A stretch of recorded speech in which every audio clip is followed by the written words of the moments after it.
अस्सलामुअलैकुम, आप देख रहे हैं समा। मैं हूं फवाद ज़ैदी और मैं हूं इरम ज़ईन। बुलेटिन में खुश आमदीद। सबसे पहले जिक्र बिलावल भुट्टो की धुआंधार प्रेस कॉन्फ्रेंस का, जिन्होंने पीटीआई सरकार को तारीख की सबसे करप्ट हुकूमत करार दे दिया है। सिंध असेंबली में न्यूज़ कॉन्फ्रेंस में कहा, ये हम नहीं कह रहे, ट्रांसपेरेंसी इंटरनेशनल कह रही है, पीटीआई का अपना ऑडिटर जनरल कह रहा है। चेयरमैन पाकिस्तान पीपल्स पार्टी ने कहा है कि पंजाब में करप्शन का जादू चल रहा है। केपी में करप्शन के सारे रिकॉर्ड टूट गए। उन्होंने सुप्रीम कोर्ट से बीआरटी पर स्टे ऑर्डर खत्म करने और नैब से केस चलाकर जिम्मेदारों को बेनकाब करने का मुतालबा भी किया। अब ट्रांसपेरेंसी इंटरनेशनल क्या कह रहा है कि पीटीआई की हुकूमत में सबसे ज्यादा करप्शन हुआ। इमरान खान की हुकूमत तारीख में पाकिस्तान का सबसे करप्ट तरीन हुकूमत रहा है। पीटीआई का ऑडिटर जनरल का रिपोर्ट कहता है कि 270 बिलियन रुपीस का इर्रेगुलरिटीज हुआ है। इमरान खान वो सियासतदान है जिसने हर एमनेस्टी स्कीम का फायदा लिया। मुशर्रफ का पहला एनआरओ किसके लिए था? इमरान के लिए था। अलीमा खान आप भूल गए हो? सिलाई मशीन से न्यूयॉर्क में अमीराते खड़े हो रहे हैं, आज तक का है मनी ट्रेल कहीं नहीं। अलीम खान नैब के थ्रू बहुत सियासतदान खुद मनी लॉन्ड्रेड हो गया था। मनी ट्रेल कहाँ है? केस कहाँ है? सिलसिला कहाँ तक पहुंचेगा का हर वजीर पे इल्जाम है।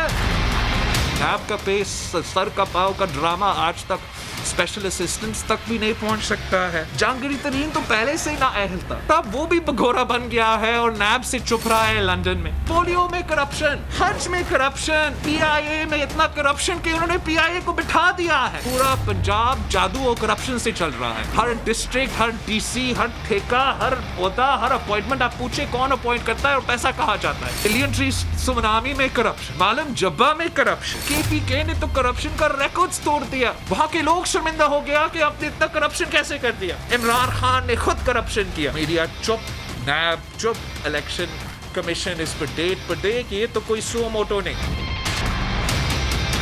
शुगर पे करप्शन, आटा पे करप्शन, तेल पे करप्शन, हर पाकिस्तानी का जेब पे डाका। मीडिया खामोश, हम करप्ट है ये फरिश्ते। जो सिलेक्टर्स है उनको भी जवाब देना पड़ेगा। नैब चेयरमैन को कोई शर्म नहीं आता? हर दिन टीवी पे आता है, बक करता है और जिनके खिलाफ उसने खुद कहा था अब यहाँ देख लूंगा, आज तक इसने केस नहीं की। बीआरटी पे ये सबसे मजेदार करप्शन का एक व्हाइट एलिफेंट। अली जैदी के जो फ्रंटमैन है वो कंट्रैक्टर है बीआरटी। पैसा तो अली जैदी बनाता है इमरान खान का किचन चलाना, इमरान खान का इलेक्शन और पीआर कैंपेन चलाना। बीआरटी पे स्टे हटाओ, नैब का केस चलाओ और पकड़े जिसने करप्शन किया है केपीके के अवाम का पैसा के साथ। किसी ने इनके मुंह पर डाला नहीं है कितना करप्शन हो रहा है रेलवे, कितना करप्शन हो रहा है पोस्ट ऑफिस। हमारा नैब और हमारे इदारे वफाकी करप्शन को फैसिलिटेट करते हैं।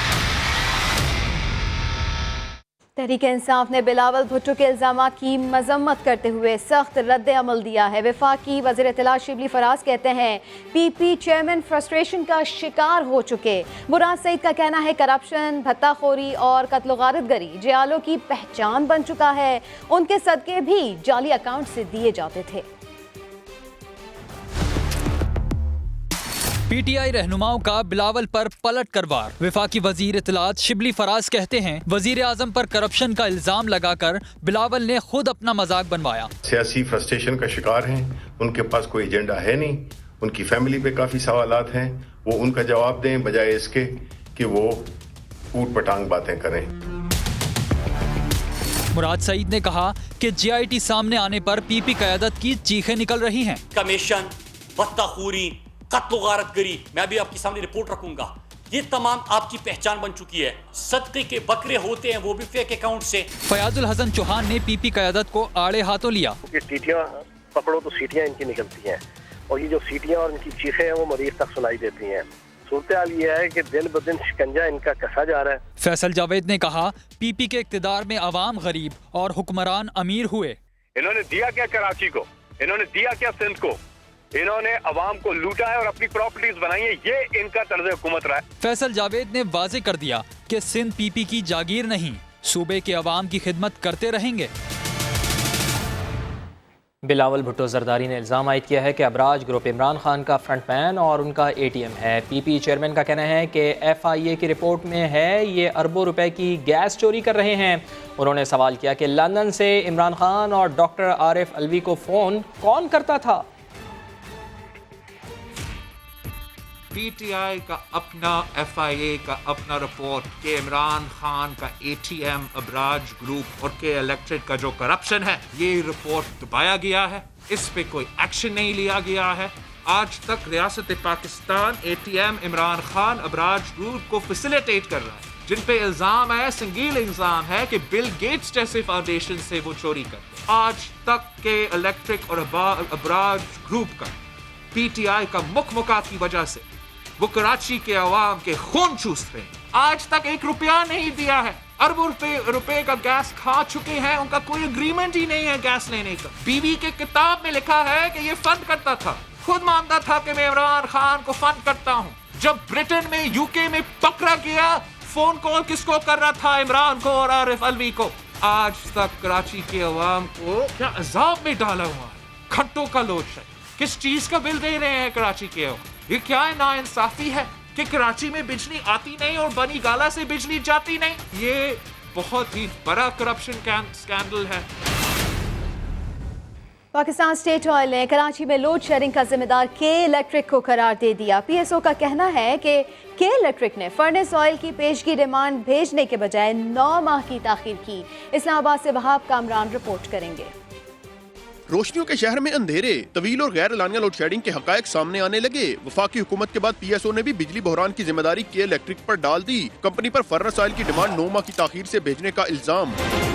पाकिस्तान स्टेट ऑयल के मुताबिक कराची को बिजली फराम करने वाली कंपनी के इलेक्ट्रिक को फर्नेस ऑयल की जो डिमांड अप्रैल 2019 में भेजनी चाहिए थी, वो जनवरी 2020 में मौसूल हुई। जून 2019 के लिए भी डिमांड 15 दिन की ताखीर से भेजी गई। PSO का कहना है कि नवंबर 2019 से अप्रैल 2020 के दौरान के इलेक्ट्रिक की फर्नेस ऑयल की डिमांड 2,87,000 मैट्रिक टन थी, लेकिन कंपनी ने सिर्फ 1,30,240 मैट्रिक टन ऑयल लिया। PSO का मजीद कहना है कि के इलेक्ट्रिक की गफलत की वजह से फ्यूल सप्लाई मुतासिर हुई। कंपनी ने रवा माली साल के लिए भी अभी तक फर्नेस ऑयल की डिमांड नहीं भेजी। बिलावल भुट्टो जरदारी ने कोरोना से मुताल्लिक मुतासरीन को सहूलियात देने में सिंध को नंबर 1 करार दे दिया। तहरीक इंसाफ की हुकूमत को चैलेंज दिया कि टेस्टिंग रेट सिंध के बराबर करके दिखाएं। ये भी इल्ज़ाम लगाया कि PTI की हुकूमत जानबूझकर कोरोना के टेस्ट कम कर रही है। अगर टेस्ट कम करेंगे तो ग्राफ तो नीचे जाएगा। आवाम की जिंदगियों को खतरे में डाला जा रहा है। टेस्टिंग पहले दिन से पूरा दुनिया हमें कह रहा है, और उसमें भी ये नालायक हुकूमत कॉम्प्रोमाइज कर जानबूझ के अपना टेस्टिंग कम कर रहे हैं। ये पाकिस्तान के अवाम की जिंदगी और सेहत को खतरा में, मजीद खतरा में डाल रहे हैं। एक साजिश के तहत आप अपना टेस्टिंग कैपेसिटी कम करते हो, तो फिर ये अपने अवाम के खिलाफ साजिश। जितने भी आप अपना वजीर आजम समेत कितने वजीर होंगे, वो अगर वो अपने आप का मजाक बना रहे हैं जब वो कहते हैं कि हमारा ग्राफ नीचे जा रहा है। अगर आप टेस्टिंग बंद करेंगे तो ग्राफ नीचे जाएगा। आज हम उनको एक नया चैलेंज देंगे। पंजाब हो या KP, आपका per capita testing rate Sindh का बराबर को लेकर आए। कहते हो आप दुनिया को लीड कर रहे हो। अगर आप दुनिया को लीड कर रहे हो तो आपका कोशिश होना चाहिए कि हर जो मुतासरीन है उसका आइडेंटिफाई करें। सिंध का पर कैपिटा टेस्टिंग जो पाकिस्तान के हर सूबा से आगे है, उसका जरा मुकाबला करके दिखाएं। नेशनल कमांड ऑपरेशन सेंटर ने ईद उल अज़हा पर 700 मंडियां लगाने की मंजूरी दे दी। वफाकी वजीर मनसूबाबंदी असद उमर का कहना है कि मंडियों के औकात सुबह 6 से शाम 7 बजे तक होंगे। तयशुदा ज़वाबित पर अमल दरामद यकीनी बनाना होगा। लाहौर से मोहम्मद अली जड़ की रिपोर्ट। पंजाब समेत मुल्क भर में मवेशी मंडियां शहरों से बाहर लगाने की इजाजत। कोरोना SOPs और मुकर्रर औकात कार पर अमल दरामद यकीनी बनाना होगा। NCOC का इजलास लाहौर के ऐवान वजीर आला में हुआ। NCOC के चेयरमैन असद उमर की जेर सदारत इजलास में सूबाई चीफ सेक्रेटरीज ने वीडियो लिंक के जरिए शिरकत की। इजलास में बताया गया कि मुल्क भर में 700 मवेशी मंडियां लगाई जा रही हैं। ज़राए के मुताबिक मुकर्रर हद से ज्यादा लोगों को मंडी आने की इजाजत नहीं होगी। मवेशी मंडियों में समाजी फासलों को यकीनी बनाया जाएगा और स्क्रीनिंग भी की जाएगी। इस मौके पर असद उमर ने कहा कि देहात और शहरों के दरमियान मवेशियों और अफराद की नकलो हरकत से कोरोना फैलने का खदशा मौजूद है। एहतियाती तदाबीर पर अमल करना होगा। इजलास में ब्रीफिंग देते हुए बताया गया कि मुल्क भर में 321 मकामात पर स्मार्ट लॉकडाउन जारी है। स्मार्ट लॉकडाउन के जरिए 3 लाख अफराद को कोरोना से बचाया गया है। साथी रिपोर्टर दानियाल उमर के साथ मोहम्मद अली, समा, लाहौर। और यहाँ आपको बताएं कि कोरोना केसेस की तादाद कम होने लगी। कराची में सिर्फ 312 केसेस रिपोर्ट हुए हैं। इस वक्त कोरोना से सेहतियाब होने वालों का तनासुब 60% है। सिंध भर में कोरोना वायरस से सेहतियाब होने वाले मरीजों की तादाद 63,829 हो गई है, जबकि आइसोलेशन सेंटर्स में भी सिर्फ 398 मरीज रह गए हैं। मुख्तलिफ अस्पतालों में 722 अफराद ज़ेरे इलाज हैं। गुज़िश्ता 24 घंटों में सिंध में 8,929 अफराद के टेस्ट किए गए, जिसमें 1,079 अफराद का टेस्ट मुस्बत आया।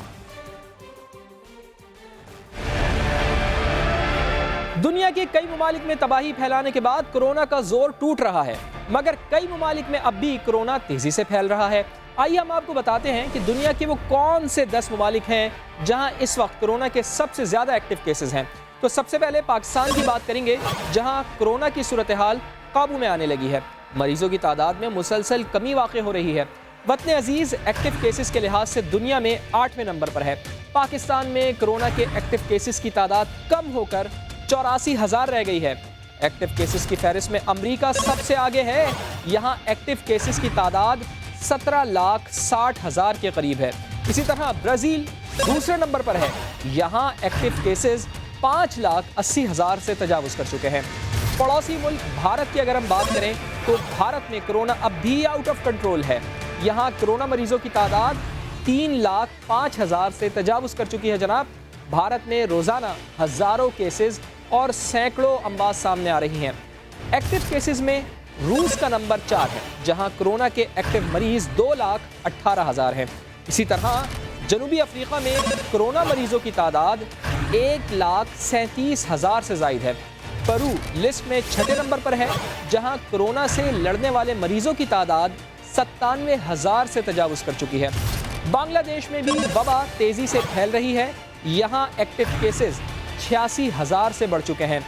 81,000 मरीजों के साथ कोलंबिया 90, जबकि मैक्सिको तकरीबन 80,000 एक्टिव मरीजों के साथ 10वें नंबर पर मौजूद है।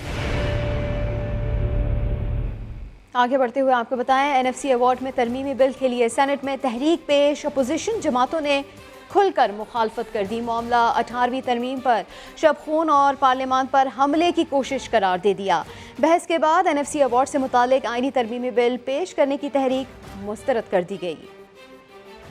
ईवान बाला का इजलास, 18वीं तरमीम और NFC अवार्ड पर गर्मा गर्म बहस। बैरिस्टर मोहम्मद अली सैफ ने कौमी मालियाती कमीशन में तरमीमी बिल की तहरीक पेश की। कहा, वफाक के अखराजात बढ़ने से सूबों के बजट में कटौती होती है, ये ज्यादती है। हुकूमती बेंचों से तहरीक सामने आने पर अपोजिशन अरकान भड़क उठे। पीपल्स पार्टी ने मामले को 18वीं तरमीम पर शब खून मारने की कोशिश करार दे दिया। ट्रेजरी बेंचेस से ये अब शब खून मारा जा रहा है, जाहिर है हम अपोज करेंगे। तमाम तक टैक्स कलेक्शन जो है वो सूबों को दे दी जाए। हुकूमती रुकन वलीद इकबाल ने सदारती निजाम की बात की तो लीगी सेनेटर ने हुकूमत के साथ साबिक आमरों को भी खूब लताड़ा। किसी को जुर्रत नहीं है कि यहाँ पे सदारती निजाम को लेके आए या NFC को तब्दील करने की कोशिश करे या 18वीं तरमीम को खत्म करने की कोशिश करे। 2 घंटे से जायद बहस के बाद NFC अवार्ड से मुतालिक आईनी तरमीमी बिल पेश करने की तहरीक मुस्तरद कर दी गई। तहरीक के हक में 17 जबकि मुखालफत में 25 वोट आए।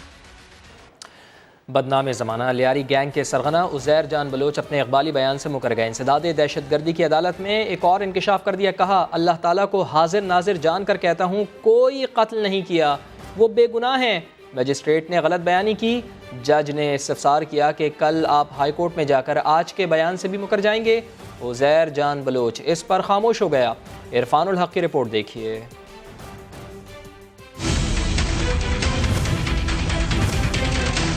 बेगुनाह हूँ, किसी को भी कत्ल नहीं किया। लियारी गैंग वॉर के सरगना उज़ैर बलोच ने मासूमियत का लिबादा ओढ़ लिया। अरशद पप्पू कत्ल केस समेत 16 मुकदमात में उज़ैर बलोच और शाहजहां बलोच समेत दीगर मुल्जिमान को इंतहाई सख्त सिक्योरिटी में अदालत लाया गया। दौरान समाअत इंसदाद दहशतगर्दी अदालत के जज ने इस्तफसार किया कि आप पर अरशद पप्पू के कत्ल का इल्जाम है, क्या आपने ये जुर्म किया है? फर्द जुर्म आयद करें। उज़ैर बलोच ने कहा, अल्लाह को हाजिर नाजिर जान कर कहता हूँ, कोई कत्ल नहीं किया।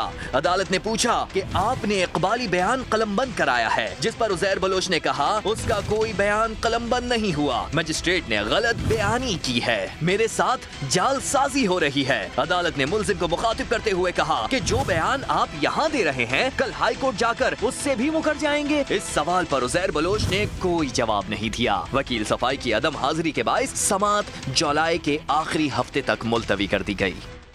हम अकेले थोड़ी उज़ैर के दर पर गए थे, नून लीग भी गई थी। पीपी रहनुमा शर्जील इनाम मेमन की प्रोग्राम नदीम मलिक लाइफ में गुफ्तगू। नून लीग के मुसद्दिक मलिक ने जवाबन कहा कि जब हुकूमतें फेल हो रही हो तो इलाके के लोग अपने मसाइल हल कराने के लिए बदमाश टाइप के लोगों को तलाश करते हैं। पीटीआई के वलीद इकबाल बोले, जराइम पेशा अनासिर और सियासतदानों का गठजोड़ किसी सूरत नहीं होना चाहिए। उज़ैर के घर क्यों गए थे आप शर्जील साहब? कौन सी पार्टी नहीं गई थी? नून लीग के भी लोग गए थे। नून लीग से कौन कौन गया था? गौस अली शाह गए थे या कोई और गया? गौस अली शाह साहब की तस्वीर।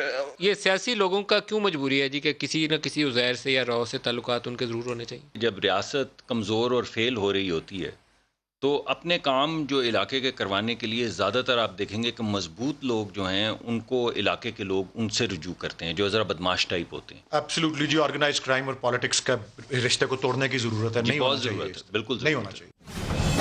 खबरों में आगे आ रहा है फैशन वाला मास्क। आम कमेटी से राब्ते की कभी कोई कोशिश नहीं की। गवर्नर सिंध इमरान इस्माइल ने सईद गनी के तमाम तर इल्ज़ामात को झूठ का पलंदा करार दे दिया, लेकिन सईद गनी अपनी कही हर बात पर अब भी कायम हैं। उन्होंने इमरान इस्माइल को मुनाजरे का चैलेंज भी दे दिया।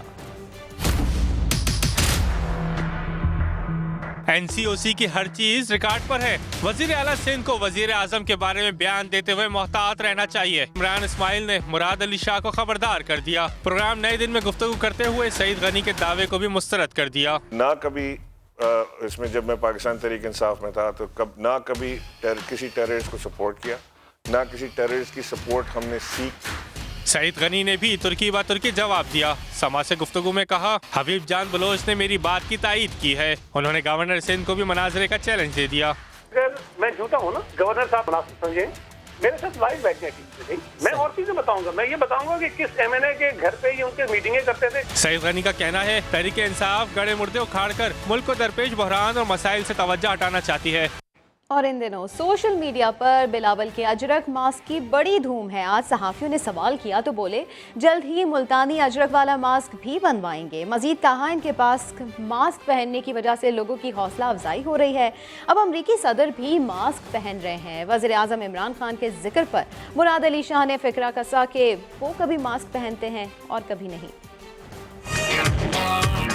कोरोना ने कुछ और दिया या नहीं, फैशन का नया ट्रेंड जरूर मुतारिफ करवा दिया है, जिसका पूरा फायदा उठा रहे हैं बिलावल भुट्टो जरदारी। मैं कोशिश कर रहा हूँ कि अपने लोग को इनकरेज करूँ कि मास्क पहनो, तो इससे थोड़ा सही है। कभी अजरक वाला मास्क, कभी एक के ऊपर दूसरा मास्क, और आज तो सिंध की सकाफत गोया मुंह पर सजा ली, जिसने सोशल मीडिया पर धूम मचा दी। मोटिवेट हो रहे हैं, अब सोशल मीडिया पे लगा रहे हैं कि अजरक ऐसे पहना है। मेरा एक मुल्तानी अजरक मास्क आ रहा है, वो भी पहनूंगा। ऐसे में बिलावल के चाहने वाले कहाँ थे पीछे रहने वाले? किसी ने तारीफ की तो किसी दिल जले ने लेडीज मास्क कह डाला। एक सारिफ को तो मौलाना की याद आ गई। फजलुर रहमान के साथ बिलावल की डबल मास्क वाली तस्वीर शेयर की और मौलाना को जेबरा वाला मास्क पहनाने का मशवरा दे दिया। कोशिश कर रहा हूँ कि अपने लोग को इनकरेज करूँ कि मास्क पहनो। कायदे आजम के साथ बिलावल के तस्वीरी पोर्ट्रेट के भी खूब चर्चे हुए। लोग इस पोर्ट्रेट की जानिब मशहूर जमाना फिक्रा लिख लिख कर तवज्जो दिलाते। कोई कुछ भी कहता फिरे, बिलावल अपनी धुन के पक्के हैं। उन्हें तो लगता है कि पूरी दुनिया में मास्क मुहिम उन्हीं की वजह से चल रही है। हमारे वज़ीर आज़म भी पहन, डोनाल्ड ने भी, प्रेसिडेंट ट्रंप ने भी पहन लिया। प्रेस कॉन्फ्रेंस के दौरान कई बार ज़बान ने बिलावल भुट्टो का साथ न दिया। कहीं ज़बान फिसल गई तो कहीं अटक गई। कभी वज़ीर आज़म के नाम पर लड़खड़ाए तो कभी आसिफ अली जरदारी का नाम भी ठीक से अदा न कर पाए। सईद भाई कैसे आप? खैरियत से? सदर जरदारी ने कहा ये जो सदर आसिफ जरदारी इमरान खान को ये समझना चाहिए कि वो कितने खुशकिस्मत है। मगर इस नालायक जो वजीर आजम है हमारा, ये वो वजीर आजम है जिसने मोदी हम सब पे फर्ज है कि हम ये नाइंसाफिया के बारे में बात भी करें। इंसान हर कान का फसल अब खतरा में है लोगों से। ठुमका नहीं चल रहा, ठुमका नहीं चल रहा। कोरोना वायरस और लॉकडाउन के बावजूद जून 2020 में तरसीलात ज़र में 50% से ज़ायद का इजाफा हो गया। जून 2020 में बैरून मुल्क मुकीम पाकिस्तानियों ने $2 अरब 26 करोड़ वतन भेजे। स्टेट बैंक के मुताबिक जून 2019 में बैरून मुल्क मुकीम पाकिस्तानियों ने $1 अरब 63 करोड़ भेजे थे। गुज़िश्ता माली साल तरसीलात ज़र $23 अरब 12 करोड़ की रिकॉर्ड सतह पर पहुँचे, जो माली साल 2019 से 6.4% से ज़ायद हैं।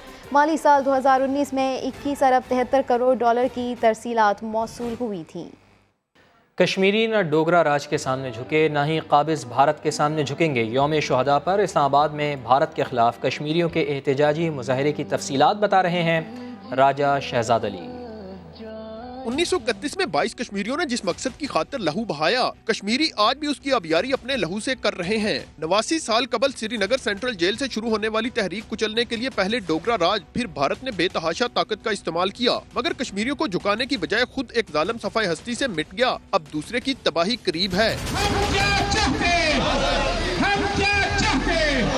इस्लामाबाद में हुर्रियत कॉन्फ्रेंस का भारत की रियासती दहशतगर्दी और बर्बरियत के खिलाफ एहतजाज, सदाए हक बुलंद करने वाले 22 जांबाजों को खराज तहसीन पेश। जहां 22 लोगों ने अजान मुकम्मल की और जाम शहादत नोश किया, वहीं आज मकबूजा कश्मीर के अंदर लोग कुर्बानियां दे रहे हैं। मुजाहिरीन कहते हैं मकबूजा कश्मीर में आज भी 1931 को दी जाने वाली अजान गूंज रही है। खून के आखिरी कतरे तक आजादी की जंग जारी रहेगी। जिंदगी की आखिरी सांसों तक हम कश्मीर का से न पहले पीछे हटे न अब पीछे हटेंगे। मुजाहिरीन ने कश्मीर की माओं, बहनों और बेटियों को सलाम पेश करते हुए कहा कि मोदी राज का सूरज गुरूब होने ही वाला है। कैमरामैन चंगेज चौधरी के साथ शहजाद अली, समा, इस्लामाबाद। में बारिशों के बाद सैलाब की सूरत हाल, गोलैन वैली में मकानात को नुकसान पहुंचा और रास्ते बंद हो गए। सैयद जाहिद जान की रिपोर्ट। चंद घंटों की बारिश, पहाड़ों से आने वाले सैलाबी रेले ने चित्राल के इलाके गोलैन में तबाही मचा दी। सैलाब से कई मकानात, दुकानें, मदरसे और एक मस्जिद को नुकसान पहुंचा। सड़कें भी पानी में डूब गईं। बाकी जो मवासलात का निज़ाम है जी, ये पिछले साल से भी बदतर हो गया है। ये पुल जो है ना जी, सारे उनके जो पुश्त हैं वो सारे बह गए हैं। मुतासरा गांव वाले जान बचाने के लिए पहाड़ों पर नकल मकानी पर मजबूर हैं। रेस्क्यू अमला और पुलिस को भी इमदादी सरगर्मियों में मुश्किलात का सामना है। आगे भी यही सूरत हाल है कि एक्सेस बिल्कुल कट ऑफ है, लोगों को जाने के लिए कोई रास्ता नहीं है। सैलाब के बायस कोगजी से गोलैन जाने वाले रोड पर भी कई फीट पानी जमा हो गया, जिसके बायस ट्रैफिक मुअत्तल होने से मुसाफिर परेशान हैं।